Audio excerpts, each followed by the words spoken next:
Hello class 12th के students, कैसे हैं आप लोग? बच्चे बहुत अच्छे होंगे। जैसा कि हमने आपसे प्रॉमिस किया था कि क्लासेस जो है 21 मार्च से स्टार्ट हो जाएंगी, तो क्लासेस स्टार्ट हो चुकी है केमिस्ट्री की। तो जितने सारे आपके दोस्त हैं वो सभी को आप बता दें कि क्लासेस स्टार्ट हो गई है। तो आज के इस वीडियो में हम लोग सॉलिड स्टेट चैप्टर स्टार्ट कर रहे हैं। और बच्चों मैं आपको बता दूं, ऐसा एक भी टॉपिक नहीं होगा जो आपको समझ नहीं आएगा। इतने अच्छे से हम आपको बताते हुए चलेंगे कि मजा ही आ जाएगा। हर एक टॉपिक और हर एक पॉइंट को ऐसे समझाएंगे कि आपके दिमाग में तुरंत अंदर चला जाएगा। तो टेंशन वाली बात नहीं है, पूरे डेप्थ में हर एक चीजों को हम लेके चलेंगे। और ये सारा क्लास जो है क्लास 12th के लिए ही नहीं, उसके साथ साथ जो बच्चे जेई और नीट का प्रिपरेशन कर रहे हैं उनके लिए भी काफी बेनिफिशियल होने वाला है।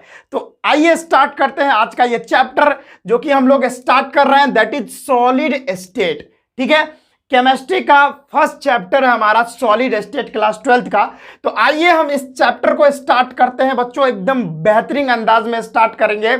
और मैंने आपको पहले बता दिया कि बच्चों अगर आप पूरा अच्छे से दिमाग डाल के यहां पर हर एक चीजों को आप देखते हैं तो सारा चीज समझ में आएगा। ठीक है, चलिए स्टार्ट करते हैं। बल्ब वगैरह सारा जल रहा है, चलिए स्टार्ट करता हूं, है ना। और एक बार मैं देख लूं कैमरा सही से चल रहा है। ओके, या ऑल डन। तो चलिए हमारा जो मैटर है, सबसे पहले हम मैटर देखते हैं। क्योंकि देखो भाई, सॉलिड स्टेट जो है ना, ये जो सॉलिड है हमारा ठोस, सॉलिड का हिंदी क्या होता है? ठोस। और ये जो चीज है ये मैटर से ही आता है। क्योंकि आपको पता होगा क्लास 8 में या 7 में आपने जरूर पढ़ा होगा कि मैटर का ही स्टेट होता है क्या? सॉलिड। यानी मैटर, एक्चुअल में हम बात करें, मैटर के 5 स्टेट्स होते हैं जो आपने क्लास 9 में पढ़ा होगा। एक सॉलिड होता है, एक लिक्विड होता है, एक गैस होता है, और उसके बाद एक प्लाज्मा स्टेट होता है, और एक होता है बॉस आइंस्टीन कॉन्डेंसेट।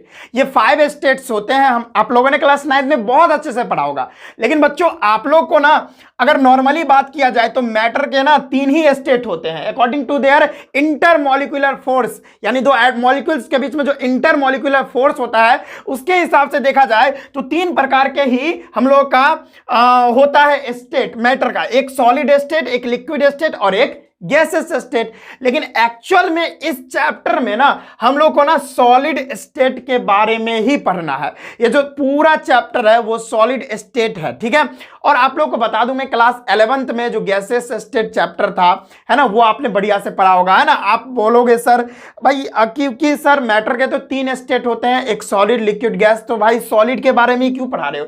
क्योंकि भाई लिक्विड और गैसेस के बारे में आपने क्लास 11 में ही पढ़ के आ चुके हैं। तो भाई सॉलिड के बारे में डिस्कस होगी क्लास 12th में। हाँ चलिए स्टार्ट करते हैं, पॉइंट पर आते हैं। सबसे पहले मैटर क्या होता है, क्योंकि मैटर से ही निकल के आता है हम लोग का सॉलिड। तो पहले मैटर देखते हैं। देखो भाई, anything that occupies a space and has mass is known as matter. कहने का मतलब कोई ऐसा चीज जिसका कुछ ना कुछ वजन हो, कुछ ना कुछ जगह छेकता हो, है ना, कुछ ना कुछ उसका वॉल्यूम हो, तो उसी को क्या कहते हैं? मैटर कहते हैं। ठीक है, इस दुनिया में कुछ भी, कोई भी चीज आप अपने नजर से देख लो, वो क्या है? मैटर है। क्या है? मैटर है। उसका कुछ ना कुछ वजन होगा, है ना, वो कुछ ना कुछ इस यूनिवर्स में जगह छेकता है ना, और कुछ ना कुछ उसका वॉल्यूम होगा, है ना, तो उसी को तो मैटर कहते हैं। सपोज ये देखिए, ये मार्कर है, ये मैंने यहां पे रखा तो ये कुछ ना कुछ तो जगह घेरा, उसके साथ साथ इसका कुछ वजन भी है, इसका कुछ ना कुछ वॉल्यूम भी है, तो ये मैटर है। कुछ भी चीज अपने आसपास आप देखते हैं वो सारा चीज क्या है? मैटर है। ठीक है, चलो भाई, अब मैटर का 3 स्टेट्स होता है नॉर्मली हम बात करें तो, वैसे 5 होता है लेकिन 3 हम नॉर्मली लेके चल रहे हैं। मैटर का 3 स्टेट होता है, पहला सॉलिड स्टेट, दूसरा लिक्विड स्टेट, तीसरा है गैसेस स्टेट। लेकिन एक्चुअल में हम लोग को ये सॉलिड स्टेट चैप्टर का ही नाम है, देखने से ही लग रहा है। तो इस चैप्टर में सिर्फ और सिर्फ सॉलिड की ही बात की जाएगी। ये जो चैप्टर है पूरी तरह से सॉलिड के बारे में बात की जाएगी बच्चों। तो सॉलिड होता क्या है बच्चों? देखो भाई, सॉलिड क्या होता है, डायरेक्ट आप बात कर लो तो सॉलिड क्या होता है कि सॉलिड वो होता है जिसका कॉन्स्टिट्यूएंट पार्टिकल्स जो होते हैं वो एकदम बहुत करीब होते हैं, एक दूसरे के करीब होते हैं। अब यहां पे नया चीज आ गया आपके सामने, कॉन्स्टिट्यूएंट पार्टिकल्स। क्या बच्चों? Constituent particles. कॉन्स्टिट्यूएंट पार्टिकल्स क्या होते हैं? कॉन्स्टिट्यूएंट पार्टिकल्स अभी बता रहा हूं। देखो भाई, ये कॉन्स्टिट्यूएंट पार्टिकल्स कुछ भी हो सकते हैं, जैसे कुछ भी नहीं, एटम हो सकते हैं, नहीं तो आयंस हो सकते हैं, नहीं तो मॉलिक्यूल्स हो सकते हैं। ये सारे हमारे कॉन्स्टिट्यूएंट पार्टिकल्स हो सकते हैं। तो मैंने क्या बोला कि वैसा मैटर का वैसा स्टेट जिसका ना कॉन्स्टिट्यूएंट पार्टिकल्स बहुत ही करीब हो, यानी एक दूसरे से सटा हुआ हो, यानी टाइटली पैक्ड हो, तो वही हमारा सॉलिड होता है। ठीक है, और अगर सॉलिड को डिफाइन करना चाहे तो ये इसके प्रॉपर्टीज से सॉलिड को डिफाइन कर सकते हैं। यानी सॉलिड ऐसा होता है जिसका डेफिनेट शेप एंड वॉल्यूम होता है, सॉलिड इनकंप्रेसिबल होता है, सॉलिड के जो कॉन्स्टिट्यूएंट पार्टिकल्स होते हैं क्लोजली पैक्ड होते हैं, जैसा कि अभी हमने डिस्कस किया है ना। तो सॉलिड क्या होते हैं कि सॉलिड ऐसे मतलब सब्सटेंसेस होते हैं, सॉलिड डायरेक्ट कह लो तो सॉलिड जो है ना मैटर का वो स्टेट है जिसका ना कॉन्स्टिट्यूएंट पार्टिकल्स पूरा तरह से टाइटली पैक्ड होता है, वही सॉलिड होते हैं। नॉर्मली बात कर लो तो ठीक है। अब एक बात करें, आप यहां पर ध्यान दीजिए, ये सॉलिड है, सॉलिड के ये जो चीज आपको दिख रहे हैं ये ही तो है कॉन्स्टिट्यूएंट पार्टिकल्स, यही तो है एटम्स मॉलिक्यूल्स। ठीक है ना, यही क्या है, एटम्स मॉलिक्यूल्स आयंस, यही है। तो सॉलिड के अंदर जो एटम्स मॉलिक्यूल्स या आयंस होते हैं वो देख सकते हैं किस तरह से क्लोजली पैक्ड है ना। सॉलिड में जो कॉन्स्टिट्यूएंट पार्टिकल्स बताया तो मैंने अभी कि आयंस हो गए, एटम्स हो गए, है ना, मॉलिक्यूल्स हो गए, वो सारे कॉन्स्टिट्यूएंट पार्टिकल्स होते हैं, वो पूरी तरह से क्लोजली पैक्ड होते हैं सॉलिड में। देख रहे हैं, एक दूसरे से सटा हुआ है, इसके बीच में जो इंटरमॉलिक्यूलर डिस्टेंस है वो बहुत कम है, क्योंकि आपको ही पता है, क्योंकि भाई ये क्लोजली पैक्ड है तो इसके अंदर जो इंटरमॉलिक्यूलर स्पेस है ना वो बहुत कम है, जिसको अंतराणुक स्थान बोलते हैं हिंदी में। ठीक है, बहुत कम है ना, देख सकते हैं बहुत कम है। लेकिन लिक्विड में बात करें तो लिक्विड में आपको दिख रहा होगा कि जो कॉन्स्टिट्यूएंट पार्टिकल्स है, ये जो एटम आपको दिख रहा है वो एटम एक दूसरे से थोड़ी दूरी पर है, तो इसके बीच में इंटरमॉलिक्यूलर डिस्टेंसेस थोड़ा ज्यादा है एज कंपेयर टू सॉलिड, है ना। तो इंटरमॉलिक्यूलर फोर्स की बात करें तो ये थोड़ा क्या है, इस दोनों के बीच में अगर इंटरमॉलिक्यूलर फोर्स की बात करें तो कम है फोर्स। लेकिन यहां बात करें तो यहां पर डिस्टेंस कम था तो फोर्स ज्यादा था, यहां पर डिस्टेंस ज्यादा है तो फोर्स कम है ना। ये टाइटली पैक्ड नहीं है, यानी लिक्विड में बात करें तो जो कॉन्स्टिट्यूएंट पार्टिकल्स होते हैं वो टाइटली पैक्ड नहीं होते, वो थोड़े दूर पे होते हैं। ठीक है, थोड़े फ्री होते हैं। इसीलिए आप देखे होंगे लिक्विड को, यानी वाटर को अगर जमीन पर आप गिरा दो तो वो एकदम फैलता हुआ फर्श पे बिखर जाती है, लेकिन अगर आप सॉलिड को अगर नीचे फेंक दोगे क्या वो बिखरेगा?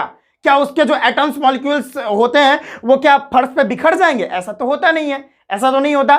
तो ऐसा इसलिए नहीं होता क्योंकि उसके बीच जो अट्रैक्शन है, फोर्स का अट्रैक्शन है वो काफी ज्यादा है, जिसके वजह से वो बिखर नहीं पाते। लेकिन अगर हम बात करें इसमें लिक्विड में, तो लिक्विड के जो मॉलिक्यूल्स होते हैं, जो एटम्स होते हैं वो बिखरते नहीं हैं, सॉरी वो बिखर जाते हैं। वो लिक्विड में अगर बात करें तो जो उसके एटम्स और मॉलिक्यूल्स होते हैं वो आसानी से बिखर जाते हैं, क्योंकि इसके एटम्स और मॉलिक्यूल्स के बीच में जो फोर्स ऑफ अट्रैक्शन होता है वो बहुत कम होता है, यानी बहुत ही कम फोर्स होता है। तो आराम से वो क्या हो जाते हैं, वो तुरंत एक दूसरे से अलग हो जाते हैं और बिखर जाते हैं, है ना। आराम से फर्श पे कहीं भी अगर वाटर डाल दो तो वो बिखर जाते हैं। तो लिक्विड में क्या होता है, जो एटम्स मॉलिक्यूल्स होते हैं वो टाइटली पैक्ड नहीं होते, जिसके वजह से क्या होता है वो बिखर जाता है, अगर फर्श पे डाल दे बिखर जाता है। ठीक है, चलिए ये लिक्विड की बात थी। और ऐसा आप देख सकते हैं, अरेंजमेंट भी देख सकते हैं मॉलिक्यूल्स का।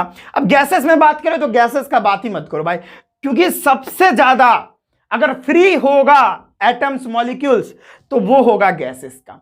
इसमें इंटरमॉलिक्यूलर डिस्टेंस जो होगा वो काफी ज्यादा होगा। देख रहे हो आप, इस दोनों के बीच का डिस्टेंस देख लो, काफी ज्यादा है। और इंटरमॉलिक्यूलर फोर्स की बात करो तो सबसे कम जो इंटरमॉलिक्यूलर फोर्स है वो इसी का है। सबसे ज्यादा अगर इंटरमॉलिक्यूलर फोर्स की बात करो तो सॉलिड का है, उसके बाद लिक्विड का है, और सबसे कम किसका फोर्स है भाई? इंटरमॉलिक्यूलर फोर्स कहां पे सबसे ज्यादा है तो सबसे ज्यादा सॉलिड में है, और उसके बाद लिक्विड में, और सबसे कम गैसेस में है। ठीक है, कोई दिक्कत है? कोई दिक्कत नहीं। लेकिन इंटरमॉलिक्यूलर डिस्टेंस सबसे कम सॉलिड में है, उसके बाद लिक्विड में है, और सबसे ज्यादा जो डिस्टेंस है वो क्या है? गैसेस में है। चल, ये बात तो थी हमारे सॉलिड लिक्विड गैसेस की, लेकिन लिक्विड का उसके साथ साथ गैसेस का डिस्कशन हम लोग नहीं कर रहे हैं। हम लोग डिस्कस करेंगे सिर्फ और सिर्फ सॉलिड के बारे में, because we are discussing, because our chapter is solid state and that's why we are fully talking about solid. Okay, तो क्या है देखते हैं। उसके बाद अब हम डिस्कस कर रहे हैं प्रॉपर्टीज ऑफ सॉलिड। सॉलिड का प्रॉपर्टी क्या होता है। मैंने अभी जितना भी बात किया उसमें प्रॉपर्टी तो डिस्कस कर ही दिया, लेकिन पढ़ाना है तो सारा चीज पढ़ाना पड़ेगा। तो चलो भाई प्रॉपर्टीज भी देखते हैं।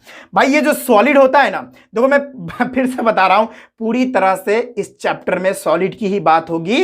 लिक्विड और गैसेस आप लोग क्लास 11th में पढ़ के आ चुके हैं। चलिए, क्या होता है देखो, सॉलिड जो होता है ना वो रिजिड होता है, यानी बहुत हार्ड होता है, और उसका शेप पूरी तरह से डेफिनेट होता है।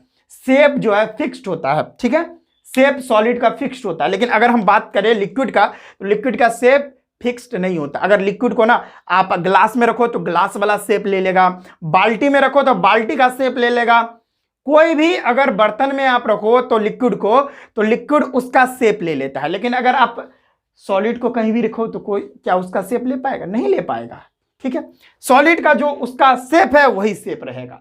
तो सॉलिड का जो शेप होता है वो फिक्स्ड होता है, और ये इसका जो सॉलिड का वॉल्यूम होता है ना वो भी डेफिनेट होता है। सॉलिड का वॉल्यूम पूरी तरह से फिक्स्ड होता है, ठीक है, उसका वॉल्यूम पूरी तरह से फिक्स्ड होता है। अब सॉलिड इनकंप्रेसिबल होता है, सॉलिड को आप कंप्रेस नहीं कर सकते। अब भाई ये है हमारा, ये मार्कर है, ये एक सॉलिड है, इसको आप कितना कंप्रेस करने की कोशिश करोगे, कितना भी कंप्रेस करोगे तो यह कंप्रेस होगा, है ना, कंप्रेस नहीं हो सकता। समझ में आ रहा है? बहुत बढ़िया। अब आगे बात करते हैं। ये हमारा जो सॉलिड होता है उसका कॉन्स्टिट्यूएंट पार्टिकल्स क्लोजली पैक्ड होता है, जैसा कि हमने पहले ही बता दिया कि जो सॉलिड होते हैं उनका जो कॉन्स्टिट्यूएंट पार्टिकल्स होता है वो क्लोजली पैक्ड होता है, एक दूसरे से सटा हुआ होता है, क्लोजली पैक्ड होता है, ठीक है। अब इसका जो अब सॉलिड जो होता है उसका मेल्टिंग पॉइंट बहुत हाई होता है, क्योंकि भाई एक नॉर्मली सी बात है, क्योंकि जो मॉलिक्यूल्स होते हैं उनके अंदर जो फोर्स ऑफ अट्रैक्शन होता है वो काफी ज्यादा होता है। अब बहुत ज्यादा फोर्स है उसके अंदर, तो उस फोर्स को ब्रेक करने के लिए हमको ज्यादा एनर्जी भी तो देनी पड़ेगी, तो इसीलिए हम लोग को बहुत ज्यादा हीट देना पड़ता है, इसीलिए इनका मेल्टिंग पॉइंट काफी ज्यादा होता है। जो हमारे सॉलिड होते हैं उनका मेल्टिंग पॉइंट ज्यादा होता है, क्योंकि सॉलिड के जो कॉन्स्टिट्यूएंट पार्टिकल्स होते हैं वो एक दूसरे से टाइटली पैक्ड होते हैं, है ना, जिसके वजह से उसको ना उसके बीच में जो फोर्स है, फोर्स ऑफ अट्रैक्शन है, उसको ब्रेक करने के लिए काफी एनर्जी चाहिए, इसीलिए इसका मेल्टिंग पॉइंट काफी ज्यादा होता है। इनके अंदर फ्लूइडिटी नहीं होती है, ये बह नहीं सकता। ऐसा सुने हैं कि सॉलिड कभी भी बह जाता है? कभी नहीं। आप ऐसा सुने हैं घर जो है, घर पूरी तरह से ईंट से बना है ना, पूरा तरह से सॉलिड है ये घर। आप ऐसा सुने कि घर बह रहा है? ऐसा तो कभी नहीं सुने। तो सॉलिड कभी भी बहता नहीं है, क्योंकि आप ही सुनो, वही चीज बहता है ना जिसका जो कॉन्स्टिट्यूएंट पार्टिकल्स है वो फ्री है। अब सॉलिड में जो कॉन्स्टिट्यूएंट पार्टिकल्स है वो फ्री है ही नहीं, तो वो बहेंगे कैसे, ये पहले बता दो आप, है ना। देखो यहाँ पे लिक्विड क्या है कि लिक्विड के जो कॉन्स्टिट्यूएंट पार्टिकल्स है, एटम्स, मॉलिक्यूल्स, आयंस, वो फ्री है, वो इधर उधर जाने के लिए फ्री है। लेकिन सॉलिड के जो कॉन्स्टिट्यूएंट पार्टिकल्स है वो फ्री है ही नहीं, एक दूसरे से बंधे हुए हैं, तो कैसे वो मतलब बहने की प्रवृत्ति रखेंगे? उनके अंदर फ्लूइडिटी नहीं होगा। Very good. नेक्स्ट हम बात करते हैं, जो हमारे कॉन्स्टिट्यूएंट पार्टिकल्स होते हैं सॉलिड के, वो मूव नहीं करते हैं। हाँ, एक और बात, बहुत ही इंपॉर्टेंट बात डिस्कस करना चाहता हूं कि जो कॉन्स्टिट्यूएंट पार्टिकल्स होते हैं सॉलिड के, वो मूव नहीं करते, इधर से एक जगह से दूसरे जगह नहीं जा पाते, लेकिन वो अपने मीन पोजीशन पे, ये जो पोजीशन है, अपने पोजीशन पे खड़े होके मूव कर सकते हैं, यानी वाइब्रेट कर सकते हैं, अपने पोजीशन पे वाइब्रेट कर सकते हैं। जैसे एक छोटा सा एग्जांपल बताना चाहता हूं आपको कि अगर आप मतलब बस में कभी ट्रैवल किए होंगे, तो अगर बस बहुत ही ज़्यादा मतलब क्राउडी रहता है, बस में बहुत ज़्यादा भीड़ रहता है, तो क्या होता है कि अब नॉर्मली आप बात कर लो, अगर आप पढ़ने जाते हो, है ना, तो वो वाला बस में तो काफ़ी भीड़ होती ही है ना, क्योंकि स्टूडेंट्स उसमें होते हैं, बहुत ज़्यादा भीड़ होती है, मैं मानता हूँ इस बात को, है ना, मेरे शहर में भी ऐसा देखने को मिलता है। तो भाई अगर आप बीच में फंसे हुए भीड़ में, है ना, और आपको जगह चाहिए, क्योंकि भाई आपको भाई खड़ा रहना है तो जगह तो चाहिए आपको, तो भाई भीड़ होने की वजह से आप बस के एक जगह से दूसरे जगह आप नहीं जा पाते, लेकिन आप जगह बनाने के लिए ऐसे तो करते हो, अरे भाई हट, अरे भाई थोड़ा जगह दो, इस तरह से तो करते हो। तो वही बात है एटम का वही बात है सॉलिड में क्या होता है कि भाई वहां ना बहुत ज्यादा भीड़ होता है एटम का और फ्री नहीं होता कुछ भी, लेकिन एटम्स अपने ही जगह पे वाइब्रेट करते हैं इस तरह से अपने ही जगह पे वाइब्रेट करते हैं, जैसा कि बस में होता है। ठीक है, चलो, तो मैंने बताया जो कॉन्स्टिट्यूएंट पार्टिकल्स होते हैं सॉलिड में वो मूव नहीं करते हैं, लेकिन अपने ही पोजीशन पर, अपने ही मीन पोजीशन पर वो क्या करते हैं, वाइब्रेट करते हैं। तो ये सारा था हमारा सॉलिड का प्रॉपर्टी। आई थिंक आपको समझ में आया होगा अच्छे से।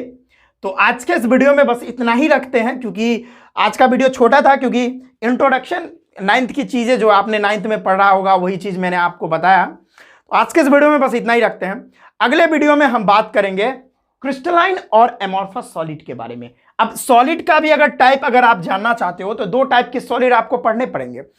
पहला है क्रिस्टलाइन सॉलिड और दूसरा एमॉर्फस सॉलिड। क्रिस्टलाइन और एमॉर्फस के बारे में बहुत ही शानदार रूप से डिस्कस करेंगे और हर एक बात आपको बताएंगे, और एक भी पॉइंट ऐसा नहीं होगा जो आपको समझ नहीं आएगा। हर एक चीजों को बहुत ही बेहतरीन अंदाज में बताएंगे और बहुत अच्छे से समझ में भी आएगा। तो अब ये छोटी सी जानकारी थी, अगर आप इसको नोट करना चाहते हो तो नोट कर लीजिए। चलिए भाई, नोट कर लीजिए। चलिए, तो आज का छोटा सा लेक्चर था, आई थिंक आपको समझ में आया होगा। समझ में क्या, ये तो आपको पहले से पता ही होगा। चलो, अगले वीडियो में हम लोग सॉलिड के टाइप्स को देखेंगे, जहां हम लोग क्रिस्टलाइन सॉलिड और एमॉर्फस सॉलिड को देखने वाले हैं। तो चलिए, अपने दोस्तों को जरूर बताइएगा, क्योंकि क्लासेस स्टार्ट हो गई और वीडियोस भी रेगुलर आने वाली है। तो चलिए हम मिलते हैं नेक्स्ट वीडियो में, तब तक के लिए जय हिंद।